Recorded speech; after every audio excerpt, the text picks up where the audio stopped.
नमस्कार दोस्तों, एक बार फिर से हमारे यूट्यूब चैनल यूनिक पॉइंट पर आप सभी का दिल खोल कर स्वागत है। मैं आशा करता हूं आप जहां भी होंगे अच्छे होंगे और अपनी तैयारी को अच्छे तरीके से कर रहे होंगे। आप सभी को पता होगा कि डेली बेसिस पे कोई न कोई वैकेंसी निकलती रहती है, जिसको लेकर हम अपडेट कर देते हैं।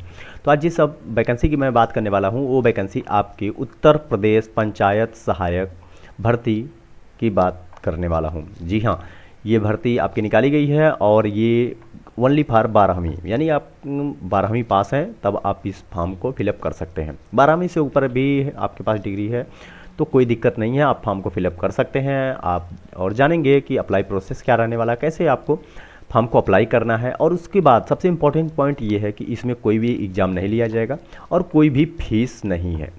तब न तो कोई एग्ज़ाम है न तो कोई फीस है, तो फॉर्म भरने में क्या दिक्कत है। अगर आप फॉर्म भर देते हैं, हो सकता है यदि आपका सिलेक्शन हो जाए तो आपके गांव में ही आपको जॉब मिल जाएगी। तो चलते हैं कि इसके थोड़ा डिटेल में बात करें। तो ये वैकेंसी आपकी जो निकाली गई है, ये आपकी अगर टोटल पद की बात कर लें तो टोटल पद आपका रहने वाला है 4821 पद रहने वाला है, 4821 पद। और किस किस पोस्ट पे, तो यहाँ पे देखें, ग्राम पंचायत में सहायक, अकाउंटेंट, डाटा एंट्री ऑपरेटर, यानी सहायक अकाउंटेंट डाटा एंट्री ऑपरेटर की पोस्ट रहने वाली है। और जो इसका फॉर्म अगर भरने की बात करें तो फॉर्म ऑफलाइन भरा जाएगा, ऑफलाइन प्रोसेस है। अब 15 जून से फॉर्म भरना स्टार्ट हो जाएगा, 15 जून से फॉर्म भरना स्टार्ट हो जाएगा और लास्ट जो है 30 जून को लास्ट डेट दी गई है, यानी 30 जून के पहले ही आपको फॉर्म को फिलअप कर लेना होगा। और ये फॉर्म आपका आप डाक के द्वारा या फिर अपने स्वयं जाके फॉर्म को जमा कर सकते हैं। तो आप दोनों माध्यम है, यदि आप जाना चाहते हैं तो जाके जमा कर सकते हैं, अदरवाइज आप डाक के थ्रू भी जमा कर सकते हैं।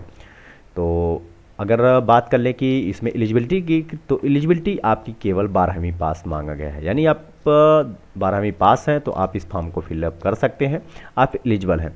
लेकिन बात यह है कि 7 अभ्यर्थी, वही अभ्यर्थी फॉर्म भर सकते हैं। जो अभ्यर्थी फॉर्म भरना चाहते हैं वो अपने ग्राम सभा से ही फॉर्म को फिलअप कर सकते हैं। अगर उम्र की बात कर लें तो उम्र आपकी 18 वर्ष से मैक्सिमम 40 वर्ष रखी गई है। आरक्षित वर्ग के लिए कुछ उनके आयु में छूट दी गई है, वो इसकी ऑफिशियल वेबसाइट पे दिया गया होगा, लेकिन 18 से 40 साल इसकी उम्र सीमा रहने वाली है। तो चलते हैं इसके थोड़ा ऑफिशियल नोटिफिकेशन की तरफ। तो इसका ऑफिशियल नोटिफिकेशन की अगर हम बात करें तो ये नोटिफिकेशन आपका 7 जून को ही निकाल दिया गया था। और वैकेंसी की तो बात कर लिए कि 4821 पद दिए गए हैं और जो है आपका अकाउंटेंट कम डाटा एंट्री ऑपरेटर की पद रहने वाली है और पंचायत सहायक का पद रहने वाला है। तो ये आपका रहने वाला है। और उसके बाद अगर कुछ अलग आप जानकारी लेना चाहते हैं इससे रिलेटेड तो इसकी ये ऑफिशियल वेबसाइट दी गई है। ऑफिशियल वेबसाइट panchayatiraaj.up.nic.in या फिर ये है PRD-finance.up.gov.in पर, ये इसकी ऑफिशियल वेबसाइट है। आप यहाँ से भी जाकर जानकारी ले सकते हैं। फॉर्म भरने की बात कर लें तो फॉर्म आपका 15 जून से फॉर्म भरना स्टार्ट हो जाएगा, 30 जून को लास्ट डेट दी गई है।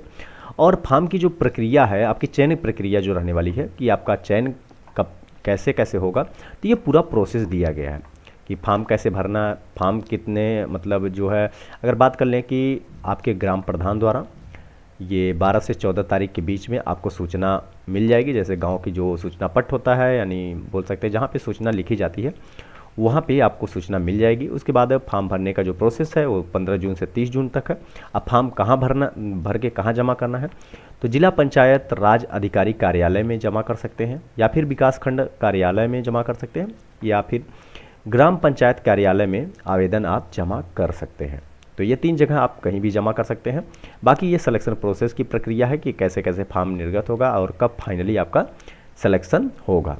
तो ये यानी जुलाई के लास्ट में आपका सिलेक्शन होने का चांस हो सकता है। ठीक है, तो उसके बाद अगर बात करें आवेदन प्रक्रिया की, आवेदन प्रक्रिया थोड़ा सा देख लेते हैं कि आवेदन प्रक्रिया में क्या है। तो यहाँ पे देखें तो आप फॉर्म को भर के व्यक्तिगत रूप से यानी स्वयं ले जाकर या फिर रजिस्टर्ड यानी डाक द्वारा आप ग्राम पंचायत, विकास खंड कार्यालय अथवा जिला पंचायत राज्य अधिकारी के कार्यालय में जाके आप फॉर्म को समय के अवधि में उपलब्ध करा सकते हैं, मतलब या वहाँ पे ले जाके भर सकते हैं।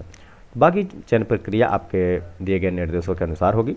अगर फॉर्म की थोड़ा बात कर ले कि फॉर्म कहाँ से मिलने वाला है, तो फॉर्म भी इसी में मेंशन है। आप यहाँ पे देखें तो फॉर्म भी आपको मिल जाएगा।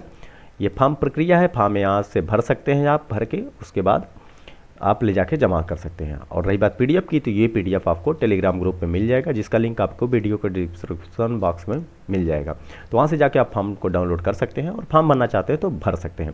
और रही बात किस गांव में, किस ब्लॉक में, किस डिस्ट्रिक्ट में कितनी सीटें हैं, तो यहाँ पे इसकी भी लिस्ट है।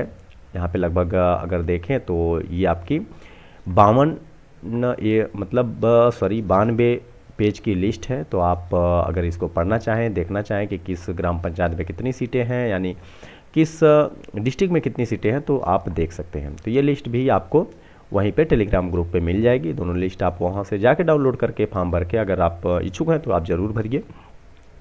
तो ये इंपॉर्टेंट पॉइंट्स रही जिसको मैंने कवर किया। ऐसी नई जॉब अपडेट पाने के लिए या नई जॉब अपडेट पाने के लिए आप हमारे साथ जुड़े रहिए। लगभग डेली बेसिस पे 2 से 3 वैकेंसी आपको देखने को